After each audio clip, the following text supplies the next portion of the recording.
All right, I'm back despite this chaotic time for me at work and getting ready for an expo that I was invited for the whole modeling acting thing. And, you know, had that little project I had to do for my friend that I'm never doing something like that again.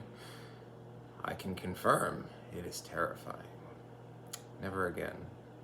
Did get me a lot of attention from the female university students. Get my drift? What I did? So, I got a little interesting video today for INFJs because this topic has come up in my real life explaining, people are curious. What is this walking paradox? He is a walking contradiction to everything. Yes, INFJs, particularly INFJ men, and I'll explain why particularly men, are just walking paradoxes, and specifically in this video, why we are like sort of feminine tough guys. That makes no sense. Yeah, but it kind of does. As with anything with INFJs, does it really, any of it make any sense? Short of, being like, oh, we're some genetically engineered prototype that escaped from a lab somewhere. Did we? On Mars, maybe? Maybe. Who knows? But the basis of this is, okay, so it's particularly INFJ men. What is our primary cognitive function? Introverted intuition. It's for women too, but women's intuition is considered a feminine thing. It's represented in the tarot by the moon card, which is a feminine card. What's our secondary function? Extroverted feeling, empathy. Empathy is considered a feminine trait. Yet, as men, INFJ men, that's where our brain sits most of the time. Intuition and empathy. We feel other people's emotions, and we have the strongest intuition of certainly any men. So, in my case, I have that whole, male witch thing going on too, which just blurs the line even further, and the model thing does too, because anybody who's ever done modeling work as a male knows that your feminine side has to come out. You got makeup on, and there's it's just how it is. So how is this a paradox? Well, despite the fact that our INFJ brains are run by traits that are traditionally considered feminine, and there's many writings saying that INFJ men are the men most in touch with their feminine side, yet how are we like these tough guys? Well, what also usually accompanies INFJ men, and I'm not talking about all or nothing syndrome, because I have that, and crippling perfectionism, that too, and overthinking and ITI loops.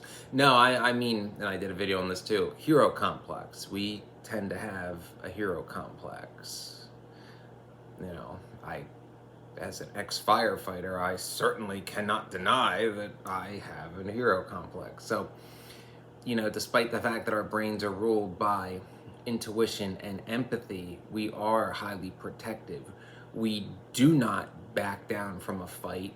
We are, in a sense, this part of us is very masculine.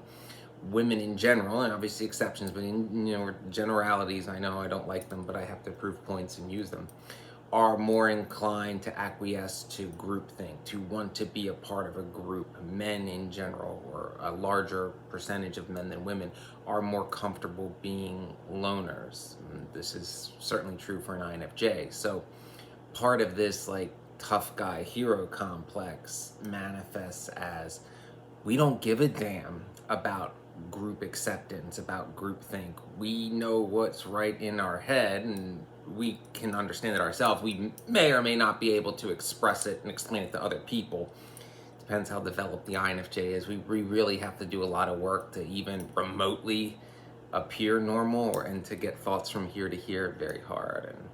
And in certain states of mind, even amongst people we're comfortable with, it's very hard, and we seem very strange. Like, even if, say, an INFJ male is talking to his most recent crush, an ENFJ, of course, who understands him, but said INFJ might be on a, 4 days into a 5-day juice cleanse and has low blood sugar regularly, but now it's like really in the danger zone and hasn't been sleeping much. That INFJ might think he makes sense, but he's more out there than normal.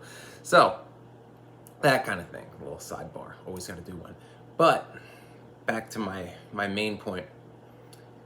Despite the fact that our brain is run by traditional feminine traits, we do have this hero complex, this protective nature, and we're ruled by our integrity and our sense of honor and duty, which will compel us to do what we think is right. And damn the consequences, and damn what anybody thinks. I certainly kind of been the story of my adult life. It's why I am where I am now, sadly. But we don't care, what the opinion of doing the right thing is. Like the idea of like, well, I mean, technically you're doing the right thing, but so-and-so is the grandson of somebody we worship for some reason we can't explain, so it's different. He gets a pass. And the INFJ man will be like, no, I will expose him for what he is. Damn the consequences, and I will destroy anyone who gets in my way. Ooh, memories coming back. So that, it's more of that paradox. It's like, we're in touch with our feminine side. We're very emotional. We're often demisexual. Myself, for example, where it's like, we don't really at all relate to like locker room talk like most men. It's like, oh, I wouldn't give for 10 minutes to bend her over. It's like, she's a sweetheart. I want to cuddle with her and talk for 5 hours. Like, what the hell's the matter with you? It's like, I'm kind of mad at you. It's like, brain is fighting me. Half of me is like, she is pretty. The other half's like, I must watch you. You cannot be trusted. You manipulate and use people, the very people that I expose. So it's, thoughts like that, those more traditional, like, male spread seed. And the INFJ male's like, no, deep emotional connection. And, as I've spoken before, and I'll admit it again, INFJ men have maternal instincts as well as paternal instincts, but we also have maternal instincts. Hand an INFJ man a baby and see what happens. It amazes people. It happens to me at work all the time. Babies I don't even know. Babies are awesome. Babies are they're very intuitive. They